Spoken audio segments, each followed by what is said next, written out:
स्वामी समर्थ. नमस्कार मंडळी. तर आज आपण लग्नासंदर्भात खूप असा प्रभावी आणि महत्त्वाचा उपाय जाणून घेणार आहोत. म्हणजे ज्या मुलांचं किंवा मुलींचं लग्न ठरत नाही, लग्नात भरपूर अशा समस्या अडचणी ह्या नेहमी येत असतात. आई वडील देखील खूप उपाय करतात, परंतु त्यांचं लग्न हे ठरत नाही. लग्नात काही ना काही अडचणी ह्या नेहमी येत असतात. कारण बघा, मुलांच्या कुंडलीमध्ये जे काही ग्रहदोष आहे, पितृदोष आहे, नजरदोष आहे, तर यामुळे मुलांचं लग्न हे ठरत नाही. आज आपण फक्त आपल्याला विड्याचं पान लागणार आहे. तर एकदम साधा सोपा उपाय आहे, परंतु खूप असा प्रभावी आणि चमत्कारी उपाय आहे. कारण बघा, आता चैत्र नवरात्री सुरू झालेली आहे आणि म्हणूनच आपल्याला या दिवशी आपल्याला हा उपाय आवर्जून करायचा आहे, ज्यामुळे दुर्गा मातेचा आशीर्वाद आणि कात्यायनी देवीचा आशीर्वाद तुम्हाला मिळेल. कारण लग्नासंदर्भात ज्या अडचणी असतील, तर कात्यायनी देवी आहे, तर तिची पूजा केल्याने, तिला आपण ही वस्तू अर्पण केल्याने लग्नात जे काही विघ्न आहेत तर ते दूर होऊन मुलांचं लग्न हे लवकरात लवकर होणार आहे. चैत्र नवरात्री ही 19 मार्च 2026 म्हणजे गुरुवारपासून सुरू झालेली आहे. या दिवशी घटस्थापना करून 9 दिवसाच्या उत्सवाची सुरुवात झाली असून हा उत्सव 27 मार्च 2026 पर्यंत आहे. आपण हा जो उपाय करणार आहोत, तर हा उपाय तुम्ही आजपासून, समजा तुमच्या समोर हा व्हिडिओ जेव्हा येईल त्यावेळेस तुम्ही हा उपाय कधीही करू शकता. म्हणजे नवरात्रीचा हा 3रा दिवस आहे, तर तुम्ही नवरात्रीमध्ये 9 दिवसापर्यंत कधीही हा उपाय करू शकता. परंतु जर तुम्हाला हा उपाय करणे शक्य झालं नाही, समजा हा व्हिडिओ तुमच्यापर्यंत पोहोचलाच नाही, तर मग तुम्ही कोणत्याही मंगळवारी किंवा शुक्रवारी हा उपाय आवर्जून करायचा आहे. या नवरात्रीमध्ये ज्या मुलांचं लग्न ठरत नाही त्यांनी शक्यतो लाल कपडे आवर्जून घालायचे आहेत. कात्यायनी देवीची पूजा करायची आहे. जर तुमच्या जवळपास कुठे मंदिर असेल तर मग तुम्ही तिथे जायचं आहे. देवीला शृंगाच्या वस्तू आहेत तर त्या अर्पण करायच्या आहेत, जसं की चुनरी न्या, हार न्या, वेणी न्या, हे सर्व देवीला अर्पण करायचं आहे. परंतु बघा, तुम्ही कोणत्या जिल्ह्यामधून आहात हे देखील तुम्ही मला कमेंट करून सांगा, म्हणजे ज्यानुसार मी हे व्हिडिओ बनवू शकते. कारण बघा, कात्यायनी देवीचं मंदिर खूप लांब आहे. ते जाणे जर तुम्हाला शक्य असेल तर आवर्जून तुम्ही जायचं आहे. नवरात्रीमध्ये माता कात्यायनीची पूजा करणे लवकर लग्नासाठी विशेष फलदायी मानले जाते. इच्छित विवाहासाठी नवरात्रीत गौरीची पूजा केली जाऊ शकते. जर तुम्ही खऱ्या मनाने देवीची पूजा केली तर जीवनातले अडचणी दूर होऊ शकतात. अनेकदा तुमच्या कुंडलीमधील काही दोषांमुळे तुमच्या लग्नामध्ये अडथळे हे येत असतात. त्यामुळे चैत्र नवरात्रीच्या दिवसामध्ये तुम्ही हा उपाय आहे तर तो आवर्जून करायचा आहे, ज्यामुळे तुमचं लग्न हे लवकरात लवकर ठरेल. तर बघा, ह्या उपायासाठी आपल्याला काय काय साहित्य लागणार आहे थोडक्यात पाहूया. तर बघा, आपल्याला 5 विड्याची पानं लागणार आहेत, त्याचप्रमाणे 5 सुपारी लागणार आहे, पूजेची सुपारी आणायची आहे. त्याचप्रमाणे आपल्याला 5 लवंगा लागणार आहेत, म्हणजे फुलवाल्या अखंड लवंगा आपल्याला घ्यायच्या आहेत. अशा तुटलेल्या वगैरे घेऊ नका. कोणतेही साहित्य घेताना व्यवस्थित आणि काळजीपूर्वक घ्यायचं आहे. तसेच 5 वेलची आपल्याला लागणार आहेत, थोड्याशा अक्षता लागणार आहेत आणि 5 गुलाबाची फुलं आपल्याला लागणार आहेत. तर बघा, हा उपाय आता कोणी करायचा, तर हा उपाय आहे तर मुलाची आई करू शकते, मुलाची काकी करू शकते, बहिणी करू शकते, किंवा मुलं स्वतः असेल तर ते देखील हा उपाय करू शकतात. मुलांनी स्वतः केला तर अतिशय उत्तम आहे. तर बघा, ह्या नवरात्रीमध्ये 9 दिवसामध्ये कधीही तुम्ही हा उपाय करू शकता. जर नाही जमला तर तुम्ही कोणत्याही मंगळवारी किंवा शुक्रवारी तुम्ही हा उपाय आवर्जून करायचा आहे. तसेच चैत्र नवरात्र सुरू आहे, त्यामुळे तुम्ही कधी हा उपाय करू शकता. तर बघा, या दिवशी तुम्हाला सकाळी लवकर उठायचं आहे. जर हा उपाय मुलं करत असेल तर त्याने आंघोळीच्या पाण्यामध्ये कच्चं दूध टाकायचं आहे, थोडंसं गंगाजल टाकायचं आहे, आंघोळ करायची आहे. शक्य असेल तर या नवरात्रीमध्ये तुम्ही लाल कपडे आवर्जून घाला. लाल कपडे घालणे शक्य नसेल तर तुम्ही एखादा लाल कलरचा रुमाल आहे तो जवळ ठेवला तरी देखील चालेल. त्याचप्रमाणे बघा, हा उपाय तुम्ही सकाळी करू शकता किंवा संध्याकाळी करू शकता. दोन्हींपैकी एक वेळा तुम्ही करू शकता. जर तुम्ही संध्याकाळी करणार असाल तरी देखील चालेल किंवा सकाळी करणार असाल तरी देखील चालेल. समजा मुलाची आई हा उपाय करत असेल तर काय करायचं आहे की सकाळी आपल्या देवघरासमोर बसायचं आहे, एक आसन टाकायचं आहे, बसायचं आहे. त्यापूर्वी आपल्या अंगावरती थोडंसं आपल्याला गंगाजल शिंपडायचं आहे आणि ज्या काही आपण वस्तू आणलेल्या आहेत, म्हणजे जसे की 5 विड्याची पानं आहेत, सुपारी आहे, त्याच्यावरती देखील आपल्याला गंगाजल शिंपडायचं आहे. कारण शुद्धता ही खूप महत्त्वाची असते आणि देवीला ती अतिशय प्रिय आहे.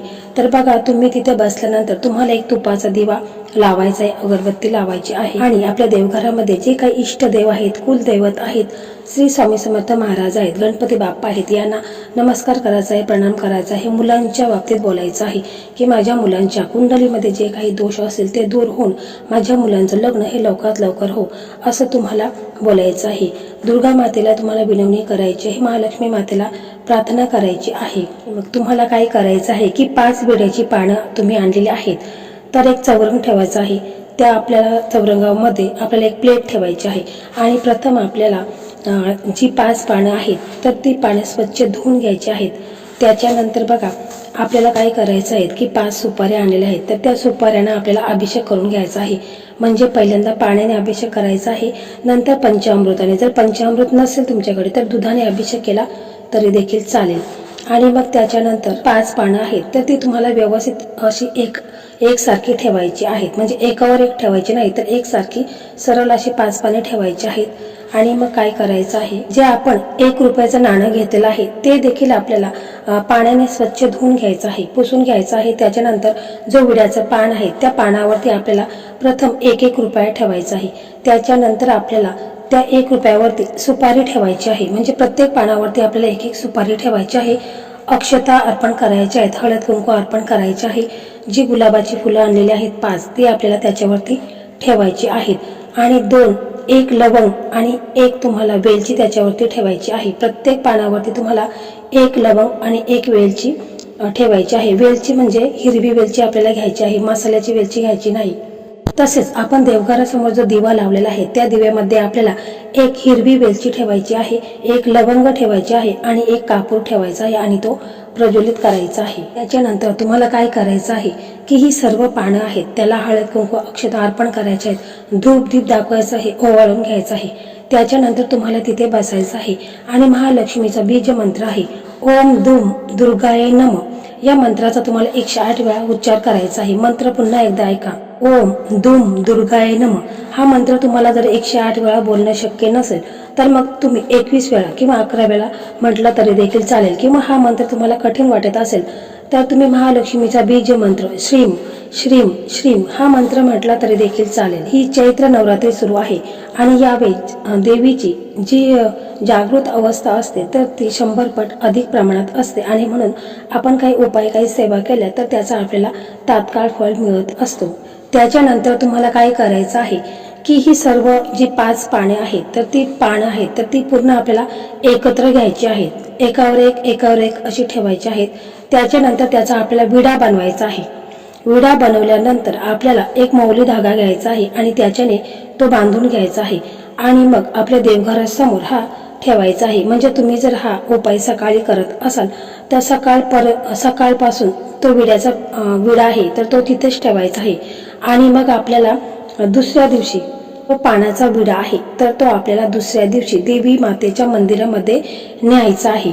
बघा तुमच्या जवळपास कुठे दुर्गा मातेचं मंदिर असेल तर तिथे तुम्ही घेऊन जायचं आहे. किंवा जर दुर्गा मातेचं मंदिर नसेल तर मग तुम्ही कोणत्याही देवीच्या मंदिरामध्ये नेऊन जाऊ शकता. म्हणजे गावदेवीचं मंदिर असेल किंवा अजून कोणत्या देवीचं मंदिर असेल तुमच्या जवळपास तर तुम्हाला घेऊन जायचं आहे.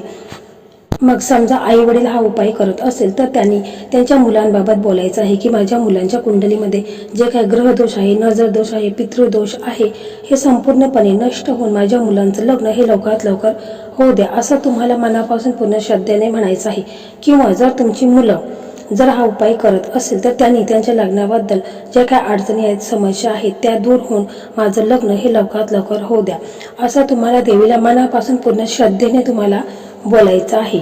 प्रमाणे बघा मनासारखा जोडीदार तुम्हाला मिळवण्यासाठी तुम्हाला मंदिरामध्ये जाता वेळेस मातेला एक लाल कलरची चुनरी आणि शृंगाराचं काही साहित्य हे देखील तुम्ही अर्पण करू शकता. यामुळे तुम्हाला तुमचा मनासारखा जोडीदार तुम्हाला मिळेल. किंवा तुमचं एखाद्यावरती प्रेम असेल तर ते प्रेम देखील तुम्हाला मिळेल. नवरात्रीमध्ये माता कात्यायनीची विधिवत पूजा करा, कारण त्यांना विवाहाची देवी मानली जाते. तर पहा, हा उपाय तुम्हाला साधा सोपा वाटेल परंतु हा उपाय खूप असा प्रभावी आहे आणि कात्यायनी देवीचा आशीर्वाद तुम्हाला मिळेल आणि तुमचं लग्न हे काही दिवसातच ठरेल. मंडळी, अशा प्रकारे आजचा हा व्हिडिओ होता.